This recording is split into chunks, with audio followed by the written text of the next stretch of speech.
What's going on, guys? Kaiga here, back with another guide video. Today I'm doing an updated guide on Ninja. I'm first going to go over the abilities, read them out to you, explain how they work. I'm going to show you the proper ways to use them and the combos with them. Then I'm going to talk about the echoes that go best with each side of Ninja. And then we'll talk about other parts of the build. Let's get into it. Stray bird country's master, the long blade technique. TLON, at your service!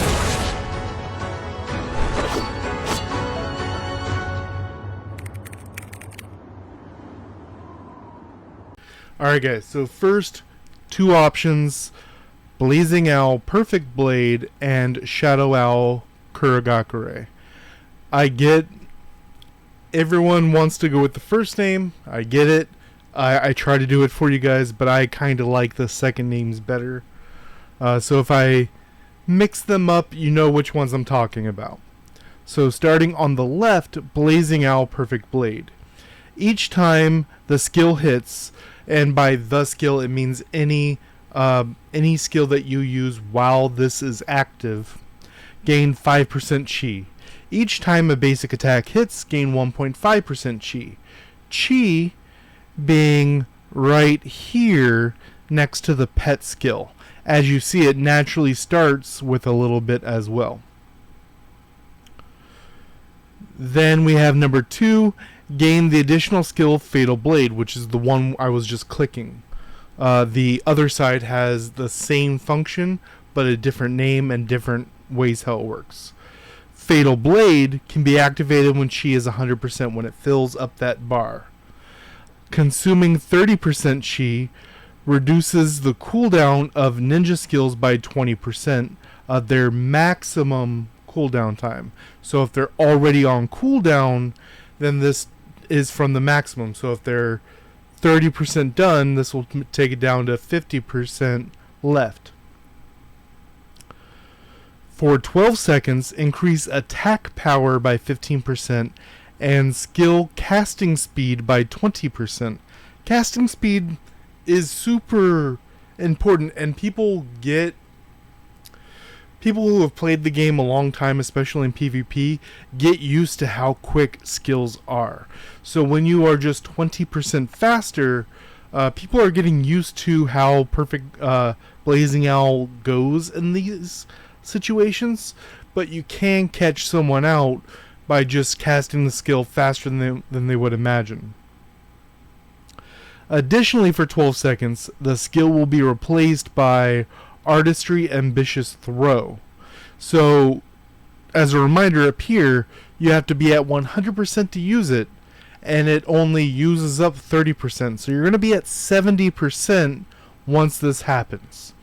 You have two options.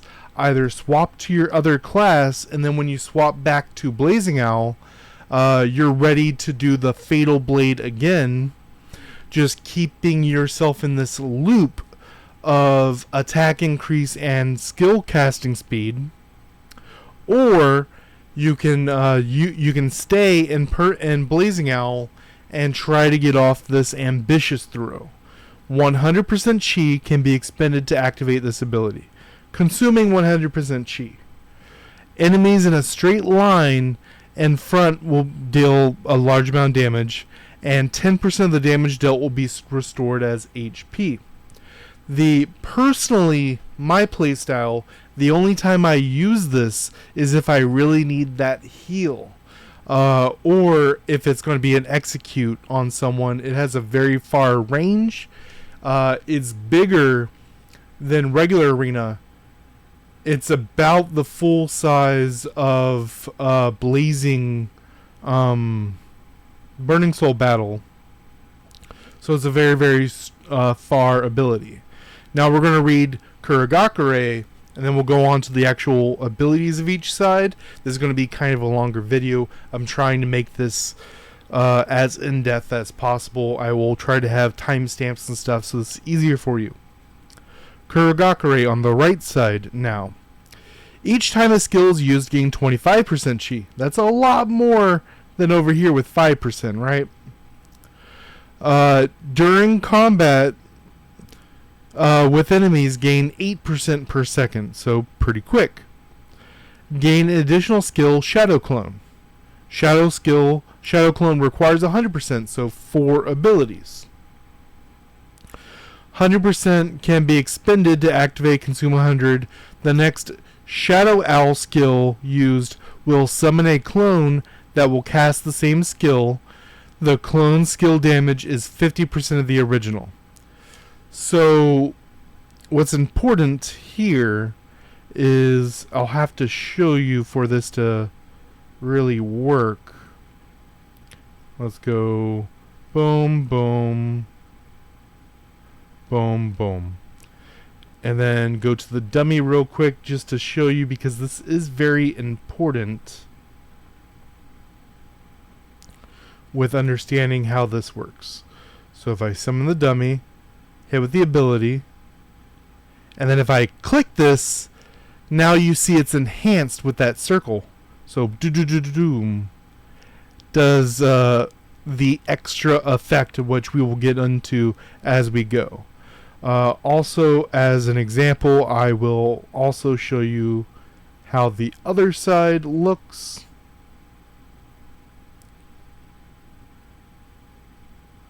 Alright. So now I can use the first aspect, and as you'll see, watching the 16, 15, boom. And then now you see how it looks now with the swirl.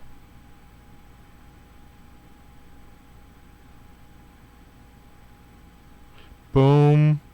And then, oh, it was too long. It's taking too long. Alright, there we go. Boom. And then that's the long, ambitious throw. Now let's get back out of here. Now let's check out the abilities. First, on the left side, we have Awakened Shadow Ray Mirage. Become invisible for 30 seconds. This isn't actually invisible. It's just harder to see you. You can still be targeted and everything, very similar to Strength of Nature from Wind Chaser. While emitting Poison Mist that lasts for 6 seconds, dealing damage to anyone in it. Then the skill will transform into Scythe Weasel for 3 seconds, which pulls them back in and reduces their movement speed with 15-second cooldown. Then we have Aerial Ace, which is one of my favorites. Actually, all 3 of these abilities I like a lot. Charges forward to strike enemies, dealing damage. After hitting, this skill transforms into Swift Falcon for 3 seconds. But there's this line, still part of regular Aerial Ace, can knock the adventurer in the air when hitting. So if you hit someone with it, it'll knock them up. Swift Falcon Slash quickly attacks enemies in front, dealing damage. This looks like you're kind of dashing around. It hits everyone in that area. You cannot be targeted while you're doing it, but you can be hit while you're doing it. So if they already targeted you with an ability, it will still hit you. A big counter to this ends up being something like a multi-shot from Marksman is a great counter to this. Or even a Gladiator that holds their Soul Blast, the knock-up, for when this is happening and knock them out of it. Doesn't happen often, but smart players will do something like this. Stealth Blade. Throws a kunai at the target, dealing damage. After hitting, this transforms into Stealth Blade Rahu for 3 seconds. Stealth Blade Rahu teleports behind the target, dealing damage and silencing them for 2 seconds, meaning unable to use abilities. This tends to be the setup ability where you can go 1, teleport, and then either go straight into Aerial Ace because you'll have that setup time while they're unable to target you, or you can go straight into Omnidirectional Enemy Slayer. Deals damage rapidly in the target area. The skill grants 3 seconds of immunity to control knock-up and knockback effects when released. Paying attention to the outer abilities. This is just a straight damage increase, so if you're doing this side, you should definitely invest in that one. Yeah, straight damage increase, straight damage increase, straight damage increase. Oh, sorry, crit damage increase. So only if you're going in the crit direction you'll want this. And crit damage increase. Now onto the right side. Throws multiple shurikens, dealing damage. This skill can trigger Shadow Clone, providing Hand Seal Pine. Each of the first 3 abilities is going to give you a different type of hand seal, which is going to matter for Night Owl protection. To do Night Owl protection enhancement, this means if you use this 4th skill and the next skill you use is this, then creates an additional shadow that will do more damage. Ninja Tool Shurinai throws a row of kunais, dealing damage and reducing the target's movement speed by 60%. Stand-in, when released while being controlled or very close to enemies, it causes the caster to retreat 4 meters. Both sides end up using this ability very often as a way to get out of cannot move abilities, such as Butterfly Orchid and Milim are the big ones that come to mind, or several other, it does not stop stunned, only control effects, which cannot move is considered. By 4 meters, can trigger Shadow Clone, giving you Seal Plum, and if you use it during Night Owl, deals extra damage over 8 seconds. And Raikiri. This skill is hilarious. Transforms lightning, charges forward, dealing damage straight line. This skill can trigger Shadow Clone, giving you Bamboo. No longer charges forward, and you just throw it as a lightning in front of you. Now this is the complicated one here. Night Owl Protection. Able to release when having 3 stacks of Hand Seal, which can be any mix of the 3 that we saw. It doesn't have to be 1, 2, and 3. It could be any mix of them. Gains a shield equal to 8% of max HP and becomes immune to knock-up and knockback effects. Resets the cooldown of Shadow Owl, enhancing its release. So your other abilities will turn purple, very similar to what Judge does. Activates all hand seals for 15 seconds. If it's Pine from the first ability, gives you attack increase. If it's Plum from the second ability, it gives you a crit increase. If it's Bamboo from the third ability, it will give you a damage increase. So it says you can only use it when you have 3, but if we look at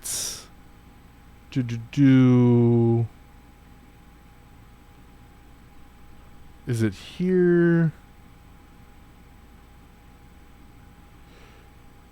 No, but from actual play, now if you see here, I'm using abilities, just casting abilities, and if we look, I need to do the next one real quick before I show you.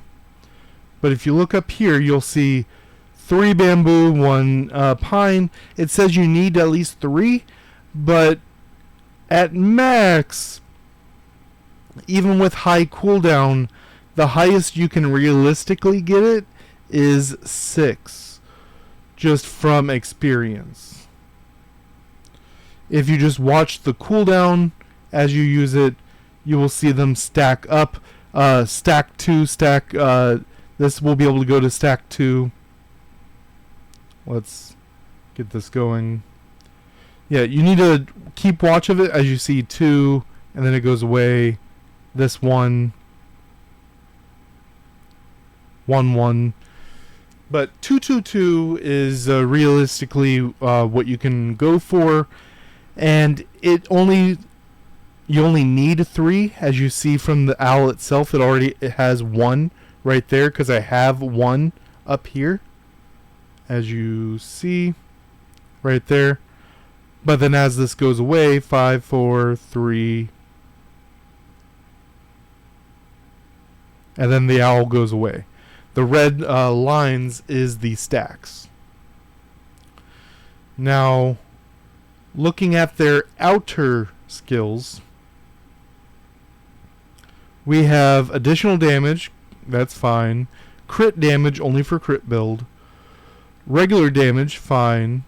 And this is the most important of the entire side, reducing the cooldown of owl protection, allowing you to get that bonus effect more often.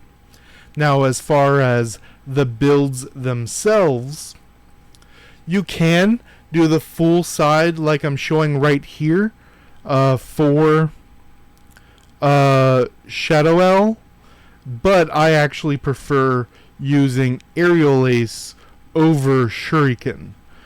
This gives you a lot of maneuverability, and this is generally what allows people to go on huge rampages in like Uncharted Battlefield, because you are just around the map. You have this dash, and if it hits something, then you can do the jump around. You have this get out of jail free card.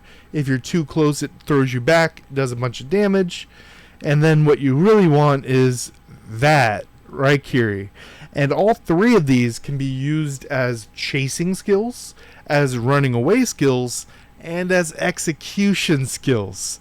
And if that's not enough, the owl actually gives you that shield, as we talked about before. Now, as far as Blazing Owl, with Shadow Owl, if you're doing PvE, then the full right side is just fine. For PvP, swapping the first one for this second skill is what I would suggest. Now for this side, boom, boom, boom, boom. These are the innate skills for the side. And is what I would use for most game modes. If you are worried specifically about the holy matchup with a get out of jail free card or whatnot, it is actually best to do Ninja Tool instead of this ability, the pull them, which can be a good ability, but it's kind of just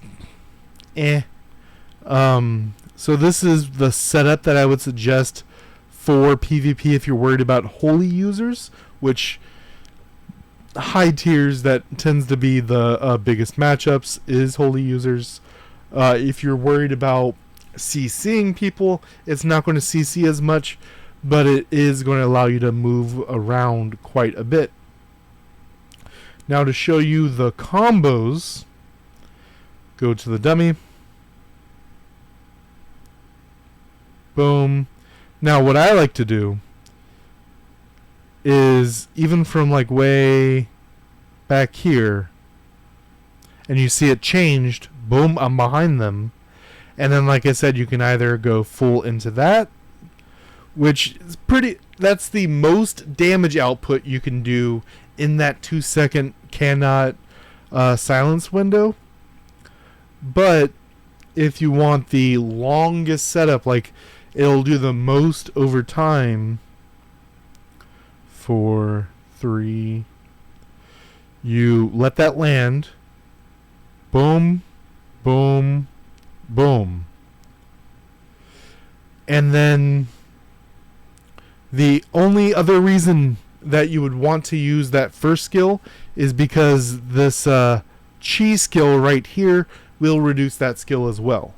So what you can do with the full setup, wait for this cooldown. Let's assume that I started out fresh and I don't have the chi ability. Throw, go in, boom, Slayer, cooldown, and even though this is purple, I'm doing it slow so it's not working correctly here, But while this is purple, it's still already counting the cooldown, and then this will give you the bonus attack damage for when you do the jump around. So now I'll do the proper full setup. Boom, boom, boom, and then the jump around, dealing a bunch of damage. And then the proper way to finish that is after I do the jump around, jump away, and then you can reset, either swapping to ideally something like Priest, throwing out, ranged abilities, or whatnot. Now, with some of the abilities, you can target them. So, like the dagger throw, the third ability right here, click and hold, it just throws it. It's just going to do what it's going to do. Whereas the only one on this ability scroll that we're using right now is the second skill, which you can target the ability. If you just click the ability on its own, it'll only go after targets that are in the middle. As you go, like right there, you see how only it goes to the very edge middle. That is where it would use it, and only once it's perfectly aligned. If you click and hold, you can control it more often. I like to do ones where I'm going like this, but I jump like that. People don't expect moves like that. Now, as far as Echo, Holy is obviously the best for PvP. It's also very powerful in PvE. As far as non-holy options, for both sides, if you want to be a bit tankier, which will primarily be the left side that we're showing you right now, Blazing Owl, water can be pretty decent. If we look at the class advancements, we have, as you see right down here, Ignore Block. Ignore Block is a very big thing that Ninja gets access to, and if we look at water, they get a bunch of block ignore as well, 33%, with my already 40% over there, with only a couple pages in the books, starting second page over there at 40%. So, working our way 75% block ignore, which is really high, right? So water is very good for this, as well as your chi ability, the upgraded version, heals you, and this does give you healing effect, which is powerful with it. Now, if you're trying to do damage or a brawly style, wind is a very good option. Pierce rate, damage reduction. The crit damage doesn't usually come into play because you don't generally build crit for this, but the skill cooldown reduction, massive. Defense, it's good to have. There's nothing wrong with 42% defense. And the passive right here, giving you stacks of attack and defense. We already know how powerful Mantra is, especially in the PvE context. So having a passive Mantra is very, very powerful. Earth can also be pretty good. The crit immunity, damage reduction. Generally, Earth is very, very good for PvE. Second only to fire, because of the big damage it does. But Erode does a bunch of damage. It also can be good in some group PvP things, such as Guild War or Crystal Battlefield. This movement speed increase, allowing you to zip around the battlefield, very, very powerful. I've already done videos about combos for fairies and stuff. I don't think I need to go in on that. As far as wills, if you want to go more of a tankier build, you're going to want God Bless. I forget what I have things on right now. I swap them up all the time. You want God Bless right there. And then also Rigidity is pretty good right here on the left.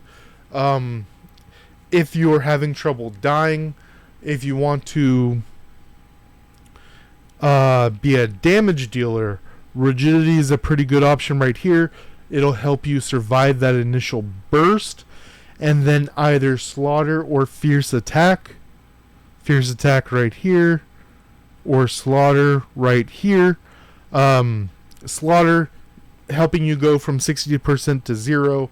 What a lot of high level players are doing right now is they're going for fierce attack, helping you get them under 60%, and they're bringing the holy element, which will deal with that 60% or lower, because it has a very similar to slaughter effect.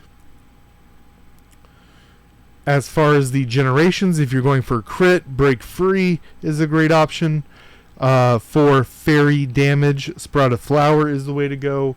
This with mantra ends up being the way that people get these 0 second up to 4 second clears and those high level events that we have that come around once in a while.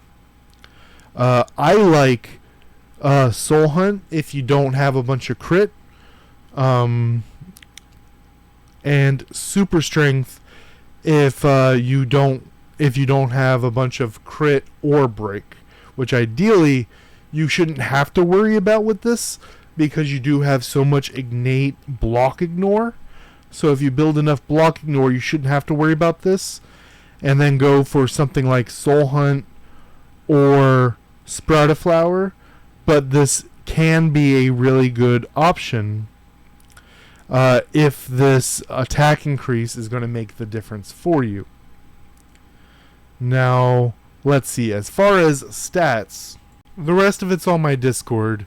Under resources, right here in the pinned section, all of the ones are right here. I haven't updated it the last 2 patches, but most of it is still pretty good. I need to get some artwork done to upgrade it. But if we look at Blazing Owl, PvE, Wind, really, really good. As you see, the ability breakdown, the best subclasses, Priest, Dragon Fighter, or Gladiator. The reasons being, Priest is just generally good with most things. Dragon Fighter gives you that Dragon Roar and a bunch of CC. And Gladiator goes more into this tankier style build. Most wanted stats, damage to boss increase because we're doing PvE on this cheat sheet. Damage increase and break. Pearl Otter is best in slot, but if you don't have Otter yet, Dragon is pretty good. We have the base wind ones right here. Crystals, attack, crit, and break because we're doing PvE. We don't have to worry about defensive stats.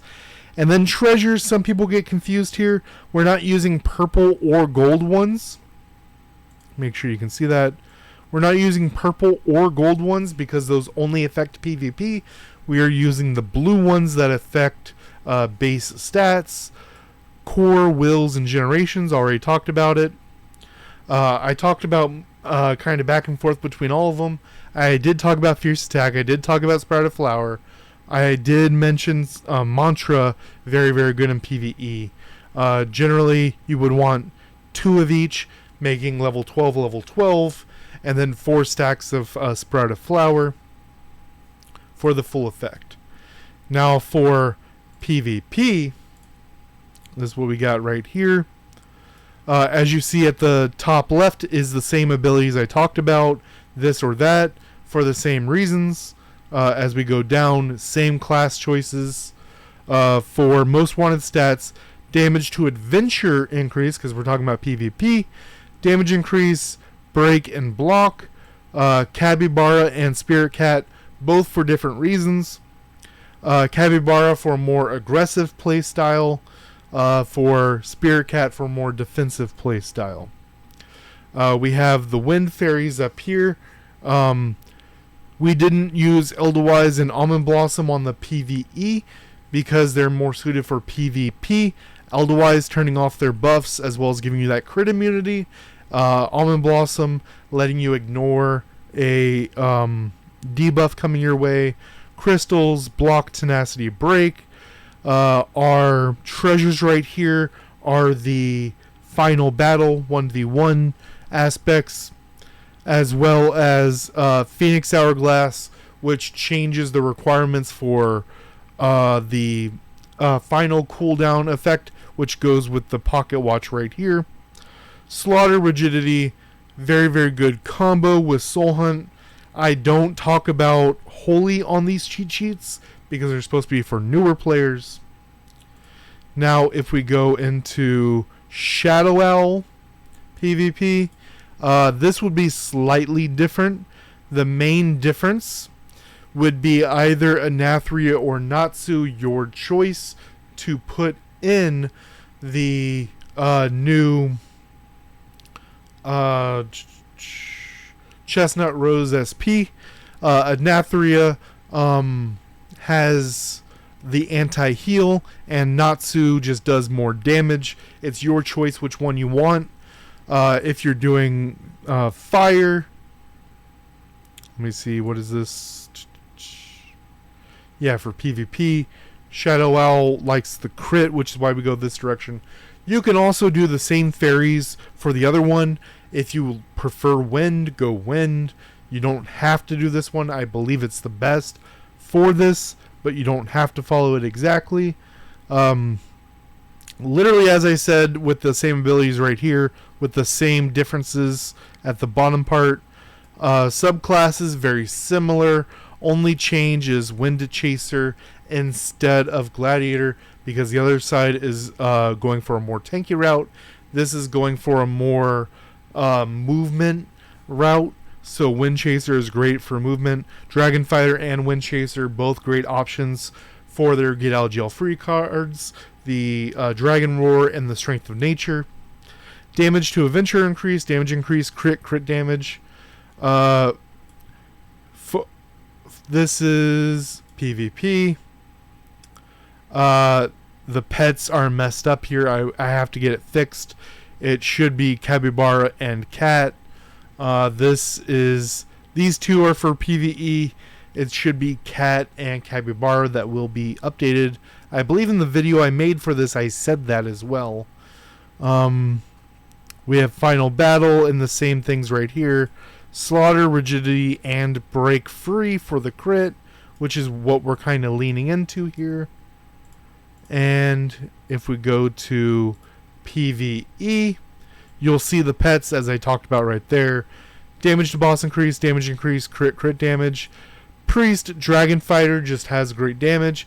Mechanician, for the most raw damage, Armor is the best, but these are classes that enhance Shadow Owl. Shadow Owl is supposed to be the main class on these cheat sheets. So Mechanician allows Shadow Owl to blossom. You want to stay in Shadow Owl as much as possible to take advantage of the Night Owl protection. Base abilities, the fairies right here. The same thing I said before, I would actually take out Anathria would be the one I would take out on this setup. Regular Chestnut Rose still gives you that damage increase. Winter Cherry still gives them that damage increase and damage weakness. Natsu does more damage and at higher stars has a higher HP that he'll start to do the bonus damage at. And then the regular crystals, treasures, and wills for PvE. Let me know what you guys think down below. Till next time, guys.